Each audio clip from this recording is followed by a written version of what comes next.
I got my new thing imported. I got the Christian Dior. They wanna look at the foreign. They couldn't even afford it. Look what I did with the bag. Look what I did with the bag. I got a thing in the back, and I ain't taking no chat. I got my new thing imported. I got the Christian Dior. They wanna look at the foreign. They couldn't even afford. Follow us on Instagram at Express Truth Show. Unfiltered people, we're back up in the building. Express Truth Show, making Thursdays great again. And before we do anything else today, people, hit that like button, hit that share button, hit that subscribe button. Patreon crew, big up yourself, man. I see what's happening on Patreon. A lot of movement. The Big Ponzi. If you haven't, go and watch that. Right now as we speak, the TikTok Big Ponzi is getting ready. We're doing it in parts.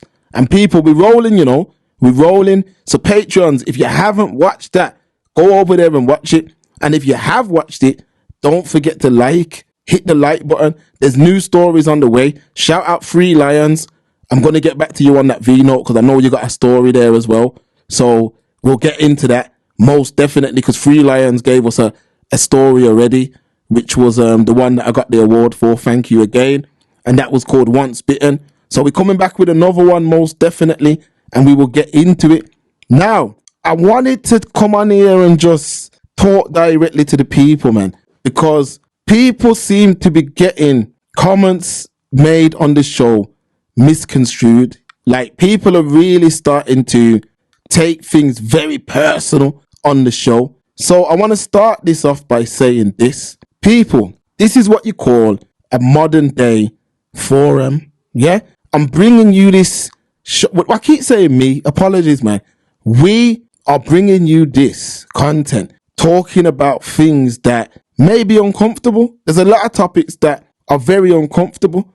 I've fallen out with people in regard to my opinion on this show. That's real facts. Like, there's people that I have fallen out with and will never speak to again based on opinions that I've made on this show. So I want to start off by making this clear, yeah? If you're a man who has a different opinion to me, that is okay. Because guess what? We might agree on 99 things and disagree on the 100th thing. That is okay. It's actually healthy for humans to have disagreements. Like, let's take it back to the essence, man. It's actually healthy. Now, the world is changing. The world's changing, folks. It's changing. And a lot would say for the better. A lot would say for the better. Me, I'm not quite sure that it's for the better. I would actually say, in my opinion, there is a lot right with humanity. Like, humanity are created at a level that they've never created at before. I say they, like I'm not part of us, but we're created at a level that we've never created at before. Yeah, all kind of electric cars, and we're going into faster transport and all of this kind of stuff. Like, the world is in a good place in regards to that. But it's in a bad place, folks, in regard to regular morals and everyday things. People have almost lost all moral. Like, it's got to the point now where certain times I think, is it my age? And then I say to myself, yo, you're not even that old. How can it be your age? So I say to myself, maybe it's how the new humans, the younger generations behave. I'm seeing a lot of older people as well who have conformed to the new ways of the world. Now, what do I mean by that? When I was younger, there was rumors of a animal farm. Now, I believe I could have been about probably year 6 in school. And at the time, there was a that came out and it was called Animal Farm. Yeah. Now, the reason why I know this is because there was a boy in my class who was from a really rough part of ERD, like a really ran down, like, part of Erdington where, like, his parents were, like, really young and he could do what he wanted. Them ones, like, even from them ages there, he was smoking. Now, this boy somehow got access to this animal farm and he came into school and he was telling other children, like, yeah, I've watched this. There's a horse that does this and that. And remember, we don't know nothing. You can tell we've grown up in really good households because We don't even know nothing about these kind of things. Now, at the time, there was a teacher who caught wind on what this boy had access to. The place went mad, like he got in massive trouble. His parents got called in. Social services got called in. This is in year 6, social services. And I remember he left school and we just never seen him again. That's how serious that was. I remember he didn't actually show us nothing, He just spoke about it. Now, yesterday, I was on Twitter. True story. I was on Twitter, and for those of you who are on Twitter, you know that when you're scrolling through Twitter, you don't have no sort of control over what it is that Twitter shows to you. So I'm scrolling through Twitter. I see a video, people. So I'm like, yo, what's this? So I click onto this video, yeah? When I click onto this video, it's a video of a dog and a woman. Matter of fact, I'll give you a little bit more details. The dog the woman and then excuse my language, this is what I seen. And you might say, why was you watching that? When you're so shocked at what you see, and I've never seen nothing like this in my life, to the point where I was like, I had to step back and I was like, what is this? This is what humanity is really on. Like, and I know some mans out there might say, this has been going on for time, A, B, or C. But I just didn't really think we had got to that level. But that's not the point. The point is that I said to myself, let me go in the comments, yeah, and see what people are saying about that content. Jumped in the comments. Now, folks, out of maybe 50 comments, I only seen 2 that was like downright disgusted, like, yo, what the F is this? Get it off the timeline. The rest was either A, trolling, B, joking about the situation, or C, just putting spam in the chat, in the comments. Now, the reason why I've gave that story is because I'm not cut from that cloth of the ones who troll and joke. I'm from the cloth of, man, that kind of content gets you expelled from school, or gets you in serious trouble, or gets your parents, or whatever the case may be. That's where I'm from. I think it's a very disgusting, ungodly thing, is what it's called. Reason why I'm saying that there's a difference between then and now is because there's other things that are different between then and now. Now, I want to get into this conversation of interracial dating. Now, a lot of guys think that for some reason I am really against interracial dating, and I'm really, I hate interracial couples. And there are people who have built up this notion in their mind, and we can have the conversation right now. There's people who have built up this notion that that's how I'm coming. Like, there's even like a white girl that I know who's actually on Patreon. Shout out S. Yeah, S, you know who you are. He's on Patreon, and she's talking about, oh, Mark, Gavin was really upset because he thinks you're against interracial relationships. And I'm like, yo, your Gavin can do what he wants. No disrespect to him. Do what you want. I don't have nothing against what you do. What I'm explaining is that how I view the world, what I believe the world looks like to me. And the facts are that the conversation on Saturday was about, have Black, British, Caribbean people progressed or regressed? We were addressing bullet points of the reasons as to why we believe that we've regressed. Now, a lot of man ain't going to want to hear it, but one of the reasons why we have regressed is because we've lost our identity. The reason why we've lost our identity is because we don't see value in our identity. Now, I'm not talking, there's many men out there, I remember there's this black boy, I met, man, I'm calling him a boy, he's a man. He was in his 20s, and I met him maybe 3 years ago. Now, when I've met this boy, very respectful boy, very, very friendly, Jamaican, and he said to me one day, he goes, yo, yeah, man, I got my gal and thing, and me and my girls doing our thing, and A, B, or C, and I think they were going on holiday or something like that.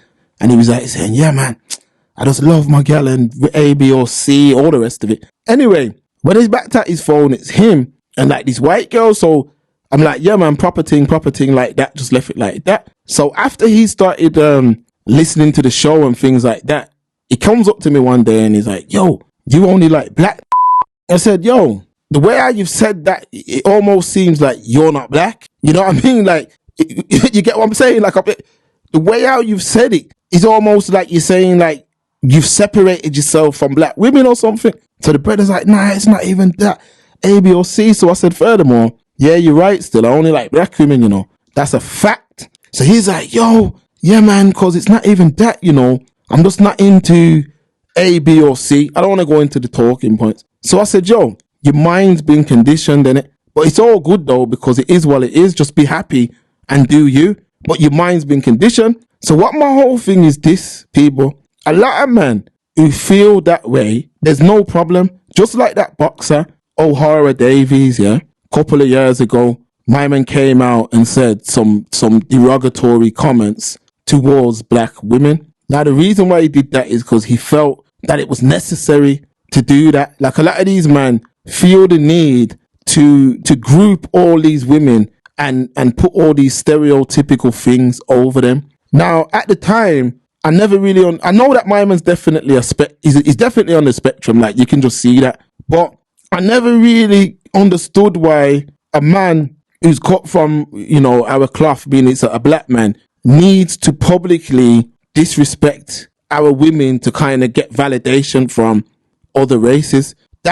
That really, really bothered me at the time. You can even still get some of that content online, but that really bothered me at the time that that's how these men are starting to think. So what I'm saying is, when I speak about interracial dating, that's who I'm talking about. I'm talking about men's like O'Hara Davis, Lickle Man, all these clowns, yeah, who use the culture for bad things like being a bad man and being a wicked man and all the slang and all the rest of it, yeah, which is our grandparents' tongue.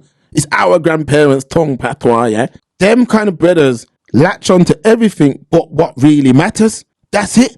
And I say it as it is. Them are the man I'm talking about. I'm not, if you're a man who's saying, yo, I don't care about pushing the black community forward in terms of, like, I don't care, like, I just want to live my life, do my 75, 80 years on earth, and then check out. If you're a man who feels that way, fair play to you, do your thing. But then there's other people who feel that it's important to build the black family structure.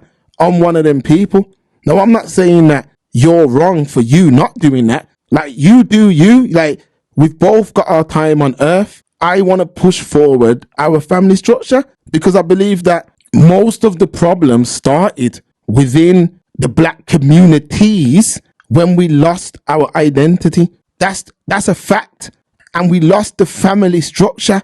I remember this white girl came to me, yeah, and she goes, yo, I don't even know what to cream my youth's hair with. A mixed race youth, you know. I don't even know how to treat his hair. And I remember saying, wow, like, the brother just breed the girl like that and just gone and ain't even gave her taught her how to raise a mixed race youth. Because obviously you got mixed race people who have more hair towards their white side, and you got mixed race people who their hair is exactly the same as a full black individual. When that happened, I remember just thinking, I get it. We live here. I get what people are saying. We've came from the Caribbean and we're now living here, and people will find love outside of the community. And again, for those in the back, there is nothing wrong with that. Do what makes you happy with your time on earth. A man cannot disrespect or question what you do with your time on earth. Everyone's got a checkout date. Do what you want to do. But I'm just a man who believes that stability within a black family helps children love themselves more. How do I know this? I was one of them children. Now, if I grew up in a different household that did not promote black love and black unity and black unions, I wouldn't be on this mic talking to you right now. When I was younger, believe it or not, I was bullied. Now, I'm not saying like I was bullied like no man put their hand on me or nothing daft like that. But just in terms of, I was the Blook Black Man, which was a play on Hat Man, which was one of my nicknames because that's my dad's store. So man's called it Black Man because I'm so dark. Now, it is what it is. I didn't mind because when I went home, the imagery and what was celebrated was blackness, black features, books, pictures, that type of thing. And it gave me a sense of loving who I actually was. So when I would go to like my brethren, Tanvia's house, AJ, who's the producer from Erdington, these are Asian brothers, Indian brothers, and you'd go there and the mom, the dad, the big sister's man or whatever, the imagery on the walls. Now it's not my culture, but I could respect that culture. And I always wanted what I grew up in. Like I remember like, you know, my dad coming home, mom being at home, sisters play. I remember when I got my Sega Mega Drive, and I just remember how secure, how stable the morals that were instilled, the things that I learned, the things that you cannot unlearn. That came from a place of they both had the same understanding. Both of them came from Jamaican households that had the same morals, used the same products, cooked the same food. Me growing up and seeing that, I wanted that. Now, I'm not saying nothing's wrong with you for not wanting it or for you for going outside, but I'm just saying that I wanted to create that for myself. I wanted to be able to have a little girl with the little beads in her hair, and black culture is something I love. Not only the Jamaican culture that I come from, African American culture, now black British culture, black European culture. I'm even learning about black European culture, like the French communities, Belgium, that all have their own thing going on. South Africa, you've heard me mention it a bag of times.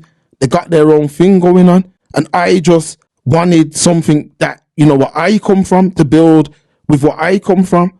A lot of man, they haven't heard me tell this story, but what happened to me, why I think like this, is definitely testament to the upbringing that I came from, but there's also other things that made me who I am. I moved house in Erdington in year 7. So my parents bought their second house when I was going into secondary school. When we got into this house, it was way bigger than our original house, and it was in a much nicer part of Erdington. When I started going to school, I remember walking to school.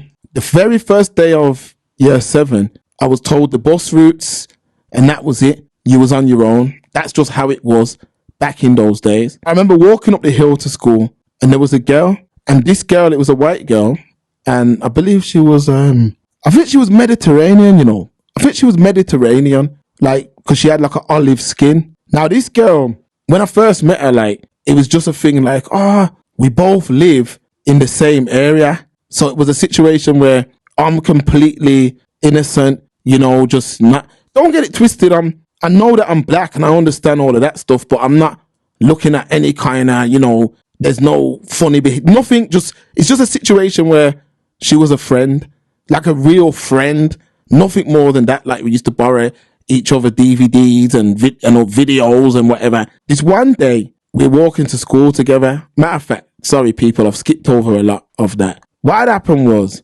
me and her said, we live in the same area, so we'll knock on for each other. So there'll be days where she would walk down to me, knock the door, and we'd go to school together. Or the other days, I would walk up and she would like be leaving her house. But for some reason, she never allowed me to get to the actual house. So no matter what, she never allowed me to get to the door. Never, ever, ever. And sometimes she would leave her house and stand outside waiting to see me, just to make sure I didn't get to the house.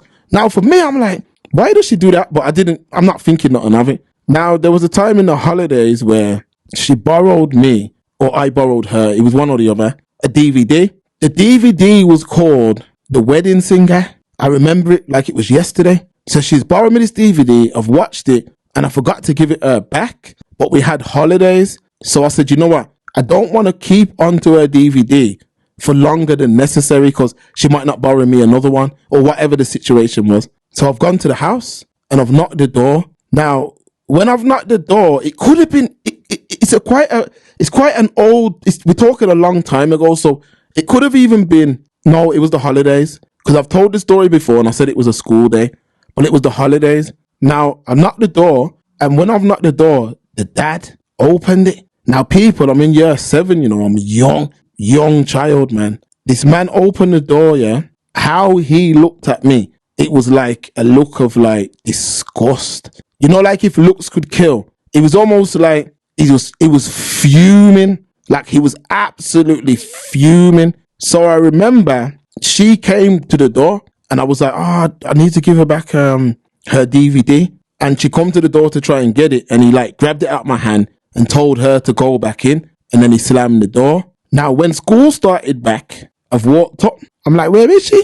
She's not. Now, these times, she's not even waiting for me. So I'm like, damn, she must have had to rush off or whatever the case may be. I've got to the bus stop. She's not there. So I'm like, yo, what's happened to this girl? Like, where's she at?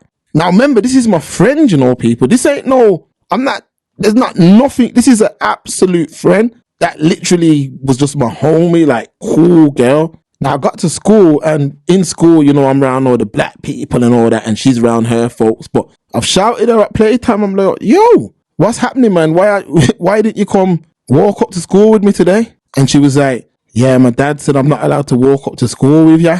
And I was like, why?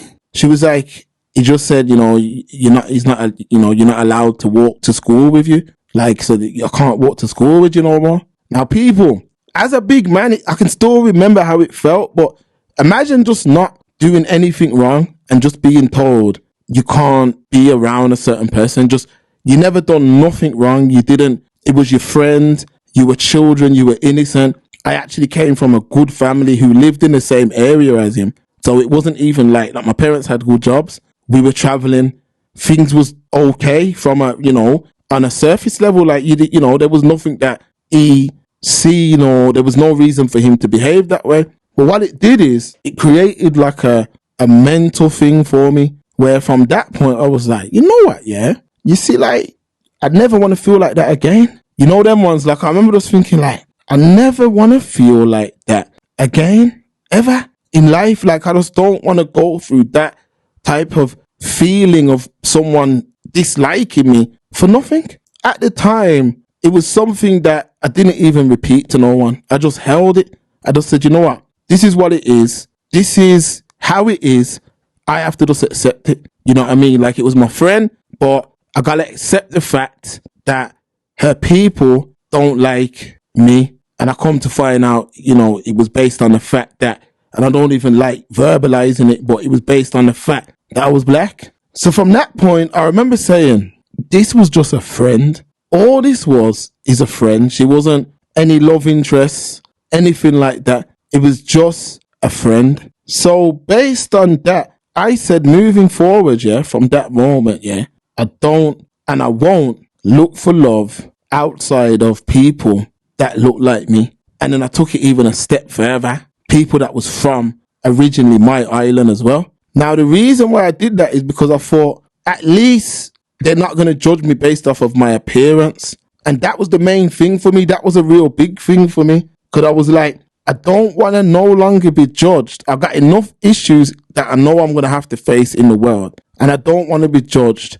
off of appearance. So from that point, that was it. I was never that situation killed any chance of any kind of interracial anything from me. Now, that doesn't mean, folks, that if you do it, that I'm against you or nothing like that. But I just believe that we are, our culture, what we are in the UK is dying. It's slowly dying, and we're becoming the face of things that we're not that we shouldn't be the face of. Shows like, and I don't even like highlighting these things all the time because it can seem like I'm pinpointing people. And at the end of the day, entertainment is entertainment. But think about the kind of, when you hear me talking about like media and how we represented, think about the things that are pushed to the forefront, Top Boy and things like that. They want to marginalize us to that road stuff. We are so much more than that. We are so much more than those things. And how did we become those things? We became those things because we lost our identity. How did we lose our identity? We lost our identity by not putting value on ourselves. The family structure was completely obliterated, to the point where we're online going at each other, man v woman, podcasts and all that. That's what it's come down to, because that's how we lost value. We took value away from the things that really mattered. Family structure, one of the most important things for any community. Look at Top Boy. Look at all the seasons of Top Boy. When you seen the Shane, who did you see? You only seen the mom. Dad weren't about. When you did see the dad, look how disconnected the Shane was from the dad. But if you look, what does the dad have with him at the time? He has a little boy with him who he's taking to school. So clearly the dad's got something right down the line. But if the Shane would have had that same father, would he have became the Deshane that we were watching? Now, this is the things that ain't spoken about enough. Once the family structure goes, you lose I don't want to say discipline, but that thing that keeps you in line, you lose it. And what it is when that's not about, then it's the government who you get discipline from. And I always use the Farrakhan quote that says, I am disciplining mine today, so you don't tomorrow. Because once you discipline them, you don't forgive them. If I discipline them, they learn. There's lessons in it. But what they did is they were able to make that type of man an abuser, make that type of man a controlling person, put these labels on that person. But when you think about it, people, those are the infrastructures that we came from. So when you see things like Daniel Dubois' dad, if that was not a black man, if that was any other race that raised two world championship level boxers, solo, we'd be singing his praises from the hilltops. But instead, we get online and we say, you know why he won it? In one day, people, we say, he can't win. No way he can win. My man's going to knock him out, star. He's going to get stretched out. That's what we say on one day. The very next day, when he knocks out a man and makes it look easy, then we say, nah, man, my man was doing judge, That shows you what's wrong with us. That is how we behave. I guarantee you, if that was a next man who was not black, you don't hear none of that talk. A man singing his praises from the hilltops. A lot of them say, man, praise Tyson Fury like nobody's business.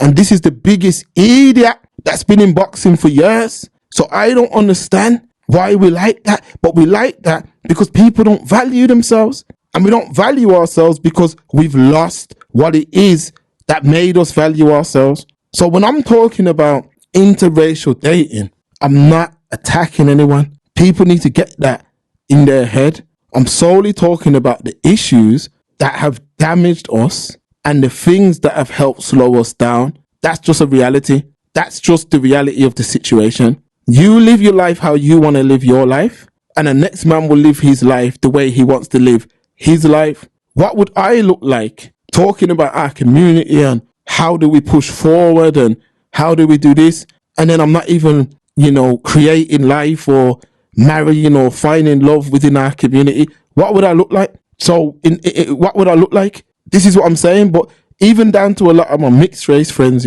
who take offense to certain things I'm saying, I'm not being disrespectful to you guys.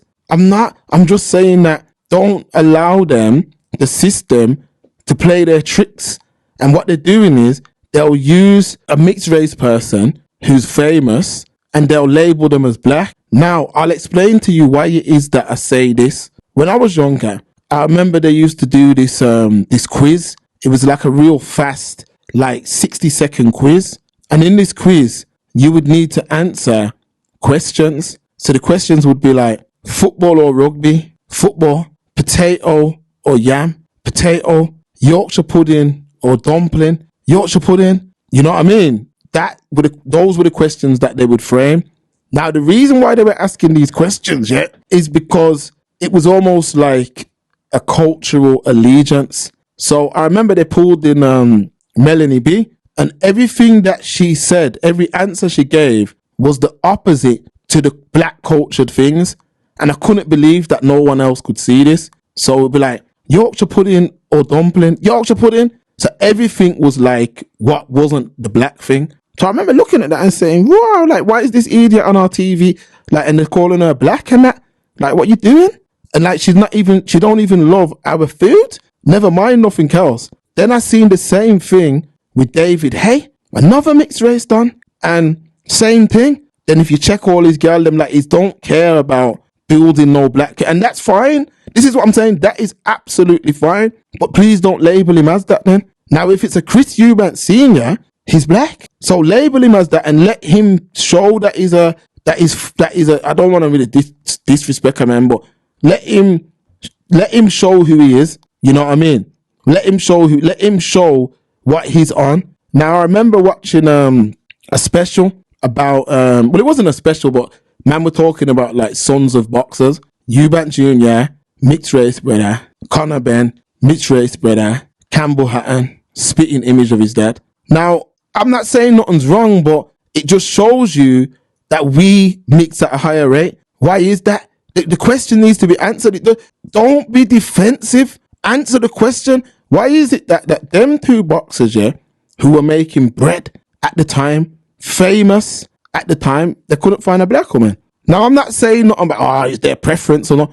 At that time, back in them late 80s times, them guys there couldn't have found no woman from our culture. She would have worshipped the ground you walked on. She literally would have worshipped the ground you walked on. But what's happened is they've successfully made black men believe the stereotypes about black women. Now, I get it that there are a lot of black women that fit that stereotypical view. That's the truth. I'll be lying if I said there wasn't. But that is not the be all and end all of black women. But that's been successfully sold to these men. And anybody who questions it gets attacked. Same like the Premier League. I remember when England was, not the Premier League, I remember when England was at one of the World Cups. And all these black brothers, all their women was white. And I'm saying, like, you man couldn't even give a black woman a little wag status or make her fly on a little private plane. And obviously big up Sterling, he done that. But I'm like, yo, if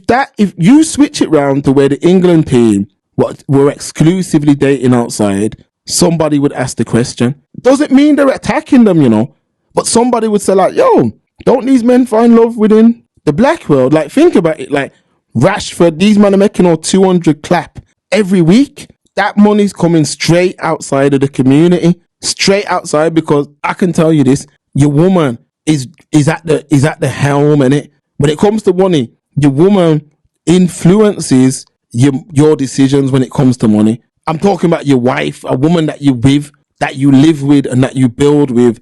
She influences your finances. So there could be something you're trying to buy and she could be like, nah, man, don't buy that. That's a silly investment, or don't do this. She has the power. Now you think about it, a man's like that. All the money's just coming out. All the money's just leaving the community. And this is something that's happened throughout generations. Then when a man like me asks the question, like, what is it with these man? Like, I'm just trying to find out what it actually is. Like, I don't want to hear nothing about, oh, we live in England. I don't want to hear that. What's the reason why these brothers are unable to find love within the community? What do we need to change? I get it if it was like 3 out of 10, but it's not. And for mans who are coming with like statistics and that, like, trust me, when it comes to Brum, there's not too much, man, more intertwined with different communities than myself. Man's been running around Chinatown, parts of Chinatown that black man don't even go, dealing with the Pakistani community for years, dealing with the Indian community for years.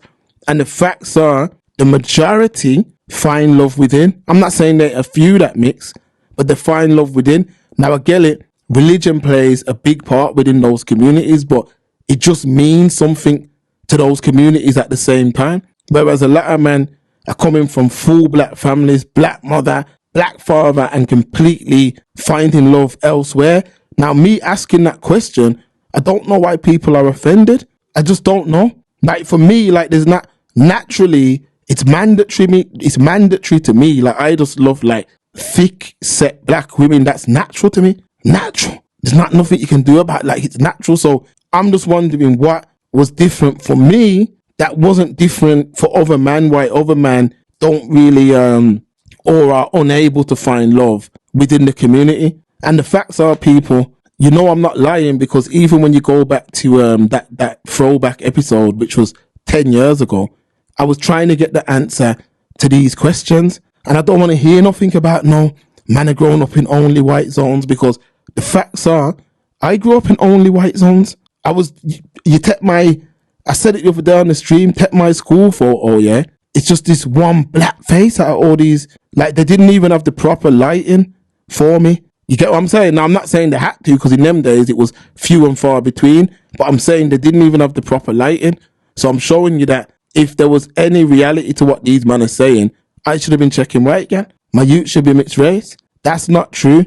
What it is there has been a successful effort in changing the narrative for us. Google the pictures of the people coming off of the Windrush. Man are wearing suits, shoes. Man's trousers is well ironed down, well-groomed beard, well-groomed hair, well put together.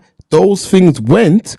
Now with the face of sagging jeans, UK I'm talking, Nike Tech tracksuits, with the face of A classes, Golf R's, with the face of like road things. That's what, and I get it, because I get it. We love certain things. Remember, enough of us grew up, but in the era I grew up, I remember when I was like in year 3 or 4, when Wu-Tang was bubbling, and I remember seeing them Wu-Tang bands wearing the North Face. So when I got older, naturally I got bread. I'm going to buy a North Face. I've got a few. So now you cop a North Face, but now a man's looking at you in the North Face like Jamie from Top Boy, which is what I've gave examples on the show. I was stranded. There was a little thing going on, and I was stranded. And I remember I was trying to find directions, and I went up to 3 men. One man ran off, just legged it, literally. And I'm probably the most harmless person that was on the road at the time. But because of what the media have built us up as, that's how a man would think. And you can't even blame him for that. So this is why I'm saying I just want answers to a lot of these questions. If you man are integrating, do your thing. No one's vexed with you. No one's upset. No one's hating. Integrate. Do your thing, because you don't need to worry 50 years down the line, because when you're eventually going to pass and your youths are eventually, some of them may mix. If they do mix, you don't need to worry the direction of the community. I'm talking about building it, because I know that I want there to be a better tomorrow for our community. I feel like a bridge can be built between the Caribbean and the UK. I feel like it's important. Like when I went back, like 2022, September, a lot was going on. I've told you before, my dad had a double stroke, and my brethren, one of my old school brethren, killed himself. So I was like, you know what? I needed to get my head together, because at the time I was just a bit anxious and just a bit down. It happens to all of us. So I went to Jamaica, and the time that I spent there, like, recharged me, like being around like our people, like recharged me, like put life back into me, like gave me like strength to come back and face the music. Now that was something I needed. That was something that was important. So what I'm saying is, there's a lot of men who, they don't have that connection. So when I'm talking, I'm giving my experience, like, yo, that worked for me. I was able to tap in and, be around some real life love, some real life nurturing, some real life care, some real life discussion. That's what that trip did. So when I'm be saying to other mans, like, go build a connection, but the media have successfully damaged the image to where they've made it seem that it's just like gunmen. Man are making videos like, yeah, man, I'm in the worst part of yard. I'm going to this gunman, this, that. And it builds up this notion that bashment, badman culture is our culture, when it's not. Our culture, Marcus Garvey, just Google what that man did. He's from where we are from. So all I'm trying to say to these men is, you can tap into who you really are. Like, I remember Mike GLC had a lyric. He said, there's minds of kings trapped inside the souls of peasants. There's minds of kings trapped inside the souls of pheasants. And that is a fact for a lot of these men. There's guys out there who truly, if they were to tap into their potential, they could achieve whatever. They could really achieve whatever. But they haven't tapped into their potential because they haven't found that thing that's going to allow them to put value on themselves. That's all. Just think about it, people. Think about some of the crimes that men are going to prison for. Think about some of the things you see now, even in regards to women. I seen a headline yesterday with Lanny with Lanny Good. You know what the headline said? I used to be a good girl, but now I'm a big booty hoe. Imagine a girl's calling herself that. So, of course, man are going to see that. I wouldn't go near her with a barge pole. Look at the kind of imagery that's promoted.